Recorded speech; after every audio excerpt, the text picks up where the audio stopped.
So now, first and foremost, what to do? Number one, concentrate on your own tarbiyah.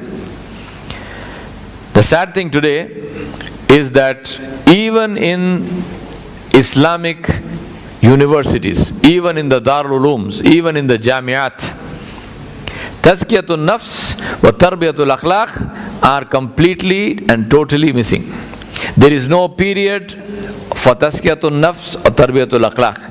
There is no Ustad who teaches Tazkiyatul Nafs or Tarbiyatul Akhlaq. If there is one, find it for me, find me the syllabus in which it is there, find me the Ustad who is teaching Tazkiyatul Nafs and Tarbiyatul Akhlaq in the Jamia and in the university, Islamic university or the Darul Uloom, and I will take my words back in public. There is none. Tarbiyatul Akhlaq which happens, Tazkiyatul Nafs which happens by default, happens by accident, happens if you so happen to be with some ustad or somebody, or you come from a family of ulama and this happens for you, alhamdulillah. Otherwise it does not happen. Therefore, what does the knowledge that we gain in the Darul Ulooms and the Jamiat, what does it produce? Illa masha Allah. Illa mashallah, I'm not saying this applies to everybody, but it applies to a great number of people. What does it produce? It produces arrogance. It produces kibr. I am an alim. I know of a particular instance where a young alim recently qualified from a university, somebody was speaking to him and he addressed him as Maulana, and he said, don't call me Maulana, I'm a mufti, call me mufti. Subhanallah.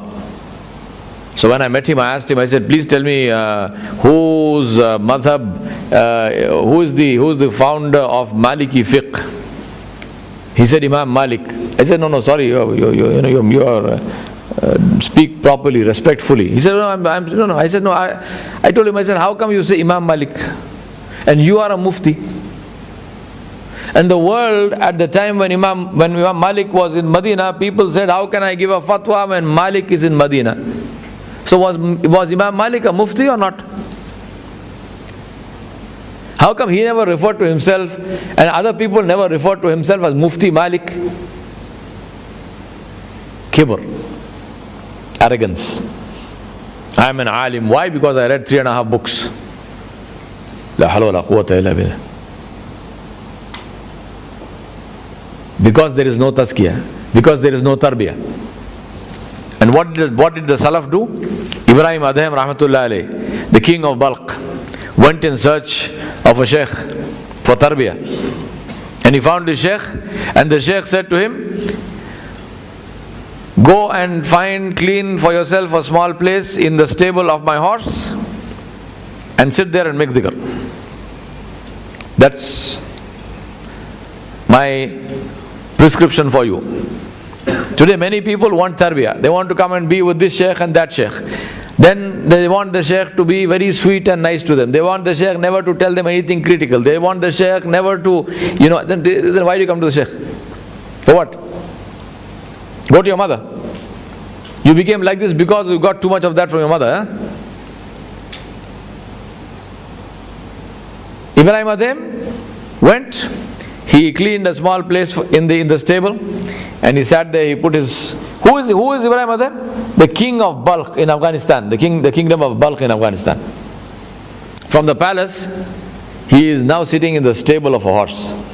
And I don't know how many of you have ever seen or been inside the stable of a horse. I mean, I spent all my childhood and youth riding horses, so I know exactly what inside of a stable smells like. So Ibrahim Adham is sitting there.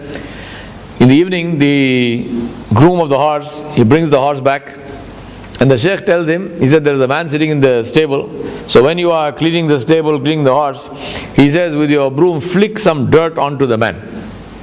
See how tarbiyah happens. See how tarbiyah happens. The sheikh is giving him instructions, he says, flick some dirt onto this man. So this groom goes and he cleans the place and he flicks some dirt onto Ibrahim Adham. So what does Ibrahim Adham do? Ibrahim Adham, rahmatullah alayh, gave that man a rather large piece of his mind. Imagine his situation. First of all, he is a king. He comes here. And in this place, he's not being shown the respect that is due to him, or what he has been used to, right? He's made to sit in a stable of horse. And then this groom, this cockroach, who in my kingdom will not even be seen by me. Even my eyes will not look at somebody like that. He is so haqir. He flicks dirt on me. La hawla la quwwata illa billah. So the groom goes back to the sheikh. The sheikh says, what happened? The groom says, well, he told me all these things. It's alright. Ibrahim Adhem rahmatullah alayhi sat in that stable of a horse for 12 years. Making dhikr of Allah subhanahu wa ta'ala. 12 years.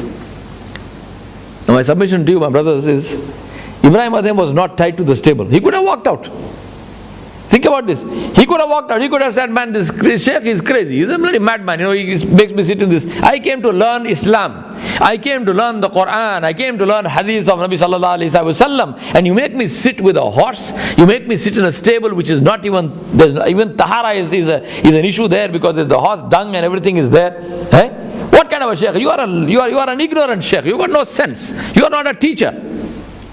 Salaam alaikum. I'm going to go find myself a teacher who knows how to teach. He could have done all of this. Yes or no? Believe me, Ibrahim Adhem rahmatullah alayhi did not sit in the stable for 12 years for the love of the horse. He sat in the stable for 12 years for the love of Allah subhanahu wa ta'ala. He knew that kibr, pride, it takes a long time to break. Pride takes a long time to break. This ananiyat, I am a king, I am something, takes a long time to break. Our Ustad, Shaykh Abul Hasan Ali Nadwi rahmatullah alayhi used to say, the curtain of Noor is 70,000 times more difficult to penetrate than the curtain of Zulmat. He said, to penetrate the curtain of darkness, which is the curtain of ignorance, it takes only one ray of light. The curtain is gone. One candle is enough to drive out the darkness. But he said, the curtain of Noor, how do you break the curtain of Noor? The curtain of Noor is the curtain of Shaitan, is the curtain of Iblis. That is the thing which made him say, خَلَقْتَهُ مِنْ تِينٍ وَخَلَقْتَنِي مِنْ نَارٍ. خَلَقْتَنِي مِنْ نَارٍ وَخَلَقْتَهُ مِنْ تِينٍ. When Allah subhanahu wa ta'ala said, how come you did not obey me? He said, you created him from mud and you created me from fire. And fire is superior to mud. Yes? But his knowledge could not penetrate the fact that breaking the hukum of Allah subhanahu wa ta'ala was far worse than anything else. And that knowledge continued to misguide him. Not only this point, continued to misguide him. Because when Adam alayhi salam, who also made a mistake, what did Adam alayhi salam do? The minute he realized the mistake, he and his wife, our mother and our father, alayhimus salam, minute they realized, what did they do? رَبَّنَا ظَلَمْنَا أَنفُسَنَا وَإِن لَّمْ تَغْفِرْ لَنَا وَتَرْحَمْنَا لَنَكُونَنَّ مِنَ الْخَاسِرِينَ. And Iblis, his knowledge, what did his knowledge make him do when he made the mistake and he realized he made a mistake? He realized he made a mistake. What did he do? أَنزِرْنِي إِلَى يَوْمِ يُبْعَثُونَ. He said, give me time. Allah subhanahu wa ta'ala said, how come you disobeyed me? He said, yeah, that's okay, but give me time. Give me time until the day of resurrection.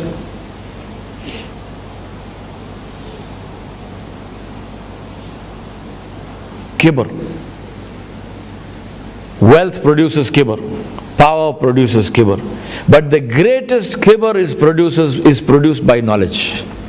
Specifically the knowledge of Islam. The double side of the sword cuts both ways. Knowledge with tarbiyyah produces tawadeh. Knowledge with tarbiyyah produces humility, humbleness. Knowledge without tarbiyyah produces kibr. And that's why I say, when ilm was separated from tarbiyyah, the noor left the ilm. जब तालीम को तरबियत से अलग कर दिया गया तो इल्म का नूर चला गया. When talim was separated from tarbiyah, the noor of ilm was taken away. And knowledge became like anything else. You go to a secular university, you read some books, you complete some portions, you give an examination, you get a degree, a certificate, you have passed. You go to a religious institution, you read some books, you pass an examination, you get a certificate, you have passed. What is the difference? Because you have a beard, because you have a topi on your head, this makes a difference? Doesn't make a difference. Rappers have beards and caps. Doesn't make a difference. The difference has to come inside here, and that comes from tarbiyah and from tazkiyah. Tazkiyatun nafs wa tarbiyatul akhlaq. Every single thing in the nafs has to be taken and slaughtered. Bismillahi Allahu Akbar. Kibr must be taken and slaughtered. Arrogance has to be taken and slaughtered. Pride has to be taken and slaughtered. And that is what is tarbiyah.